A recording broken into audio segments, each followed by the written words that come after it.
Hello everyone and welcome to another session of AP Human Geography with Mr. Elrod. Today we're going to be continuing on in Unit 4, discussing political organizations of space. And in this particular talk, what we're going to be dealing with is the concept within political geography, talking about within the political landscape, where is it that the power is concentrated within a particular state. Now, when we talk about power and prestige, we're going to be talking about it in a couple of different instances in regards to political, economic, and cultural power and prestige. And of course, these places are important when we talk about political geography because it's out of those particular places that we're going to see a lot of the influence within a state come out of. And obviously, the opinions and the ideas of people out of those places is going to play a role. But not only that, typically within these areas that are incredibly important economically, politically, and culturally, you're also going to see a large number of people, which of course, whenever you have large numbers of people, that also is going to influence the political situation within a state, or within a state in regards to a country, especially when you think about representative forms of government, like in the United States, the constitutional republic that we have in its representational form of government that we have at the national level. So what we're dealing with today is we're talking about what are called core areas, and then we're also going to move into what are called multi-core states. So when you think about the term core in political geography, really the term core is almost exactly what you would think it is. It's a place of extreme importance. And so when we talk about cores in political geography, this is going to be the place where most or all of the political, economic, and cultural power lies. And this is really something that kind of happens as sort of a natural progression because historically, especially if you think about the times when there were kings and queens, think about medieval Europe or emperors or things like that, wherever that person of political significance was, that's where the people of economic significance were going to be. Of course, typically the king was the person of greatest economic significance. He would dole out favors, he would dole out money, and so anybody who wanted anything from the king would have to be nearby. Lenders and bankers and things like that would also have to be nearby so that they could, they could do the trading and things along those lines. Maybe try to learn information about interest rates and taxes and things like that. And of course, wherever the important political and economic figures were, that of course is also where the cultural places of people of cultural significance are going to be. You think about the Renaissance and how the Renaissance started in the Italian cities. Well, it's because the artists had the patrons that were going to pay for their art. And of course, typically anybody of any type of cultural significance had to have some sort of benefactor to pay for them to do the work that they were doing. And so it's almost this progression. One thing kind of stacks or moves as a result of the other. And whenever you have core areas, typically those are going to be the areas that are of the highest level of development. And so if you have a core, it can either enhance development or it can even also hinder development, the spread of development within a state. And we'll talk more about that in just a little bit when we talk about primate cities. So clearly each state is going to have its own core, and typically the core is a capital city. And also, not only is it a capital city, but it's typically the place of economic and cultural significance as well. So you can either have a place that tends to have a single core, like if you think about France, it's kind of a blurry map of France, but you see Paris would be considered the core of France. Not only is it the economic, political, and cultural center of the country, but you also see it has some of the largest and highest densities of population. But in some parts of the world, we have what are called multi-core states, and this is just a state that simply has more than one core. Now, this can either be of benefit or it can be a hindrance to a state. If it has more than one core, then it is possible that this can create internal division within a state, because if the two cores or the two areas of the country that could be considered cores, if they're combating with one another for influence and for significance, then it can create division within that particular state. You think back towards the early American history when you had and you wouldn't necessarily call the South the core, but you had varying economic and political interests in the North and the South. There was competition there. There was division there. Um, and so it's entirely possible for that to happen. Now, it can be positive having multi-cores, because the United States would be considered a multi-core state. Having multiple cores can be beneficial, because one of the things that it does is it allows for the population to spread out. It allows for development of a country to spread out, because within the various cores you have varying levels of development, and then the infrastructural development of those places is going to spread out from those cores, and again, it allows your population to spread out as well. So you can see kind of this map here is meant to show the population densities of the United States within different cities, and you see kind of this nice even distribution across the landscape of the United States.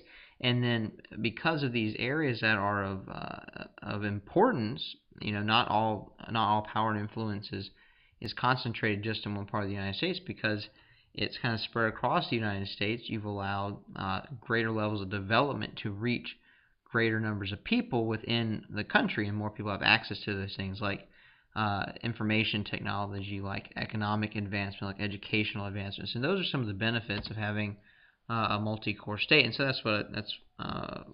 that's the point I'm trying to make here, is that it helps to develop a strong infrastructure within a state. So we're talking about economic infrastructure. We're talking about transportation infrastructure. We're talking about communication infrastructure that's going to spread out across the country, and it allows for those different cores to share varying levels of power and influence within the state. And of course, as those regions share power and influence, that's going to be beneficial to the people that are living in those particular places within the state.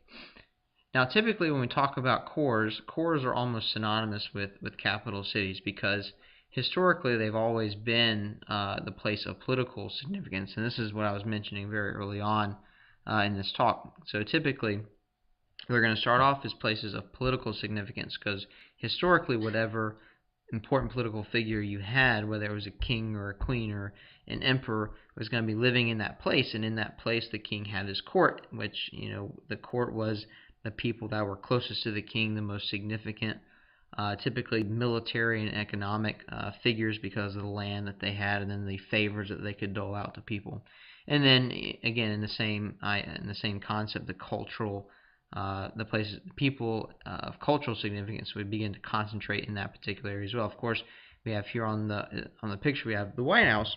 Of course, the president lives there, and if you've ever been to Washington D.C., not that Washington D.C. is the greatest economic or cultural hub in the United States, but you think about all the important people that are there in the capital city. People often talk about K Street and talk about the lobbyists that are there and all the money that's flowing through Washington D.C. And if you think back several hundred years before there was this ease of communication, if you wanted any favors from the king or the emperor or a president, then you had to be in the vicinity, and so all those people who were constantly trying to be near and around that person of importance was going to pool a lot of that influence into that one particular area, which typically, again, were the capital cities.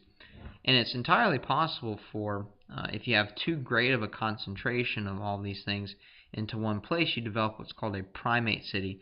Now, when we move into urban geography, I'll get into a more specific conversation on primate cities.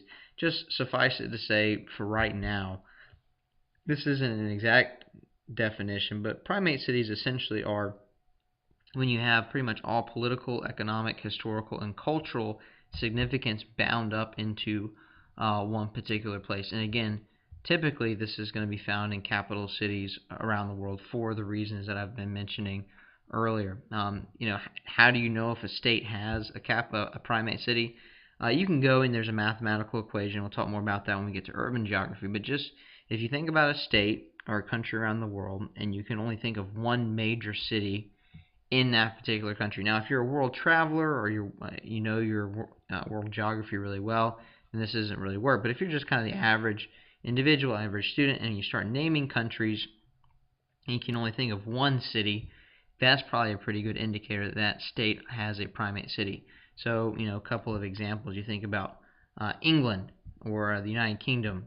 You think about France, you think about Portugal, you think about Spain, you think about Russia. So as I was going through those, if you could only think of one city, then it's probably a good indicator that country has a primate city within it. So typically we find these primate cities in one of two places: either countries that are less developed because they haven't had the opportunity to develop far enough to where infrastructure and things like that can spread out. Also, in large numbers of the less developed world, you had colonies which were established, and then the old colonist, typically the European colonists, would establish a city, typically a trading city, a port city, and that would be the place of significance. And so it was the Europeans who put emphasis on that. And so the countries, once they achieved independence, typically just kept that city on as the capital city, and it ended up developing into the primate city. Or you see it in the old world, typically in Europe. And again, pretty much for all the things I've been saying earlier, obviously Europe has Europe and really Asia has a much longer history of consistent civilization. They have much older histories in that regard, and so capital cities have been placed down much earlier, and so you've had constant habitation of these places, and you've had these significant figures living there, creating this concentration of historical, economic, political, and cultural significance within that place. And again, primate cities are going to be places of great amount of power and prestige within that particular state. Now, there are instances in which a state might move a capital city to a new city, and when the state moves the capital city to a new location to achieve some sort of goal, that is what is termed as a forward capital. In human geography, I guess they just like to make up these terms, but that's the term they use to describe when a state moves its capital city to a new location to achieve a specific purpose or a specific goal. In world history, one of my favorite examples of that is St. Petersburg. When Peter the Great moves the capital of Russia from Moscow to St. Petersburg to create a warm water port, and so he moves his court there. He moves all the significant people of Russia there. He goes through great expense and great cost of human life to build this magnificent port city, and he does it because he wants to create a more westward thinking, a more economically prosperous country of Russia. Look at Berlin after the reunification of East and West Germany. The capital city was moved back to Berlin to try and create unification there within the country. And then another example they like to use a lot in human geography is the capital city of Brasilia.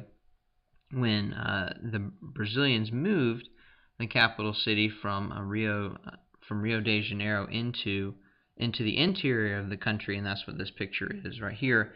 And Brasilia is supposed to be, considered a very modern-looking city in terms of the infrastructure, in terms of the architecture, and things along those lines. But it was moved from Rio de Janeiro. It was moved to the city of Brasilia, and for two reasons. Firstly, so the Brazilians could move beyond their colonial past. Brazil was a Portuguese colony. They wanted to move beyond that idea of captivity, that idea of colonialism, and show that they were significant, they were independent, they were developing on their own. And secondly, they want to try and develop the interior of their country. And so they were trying to spread development in that particular kind of way. So those are all three historical examples, and in Brasilia, a more modern example of forward capitals. Well, that's all the time that we have for today. Our conversation on core, multi-core states, and then forward capitals. Hope you enjoyed it. If you have any questions, feel free to leave a comment, and I will certainly respond to that. And I hope to see you soon.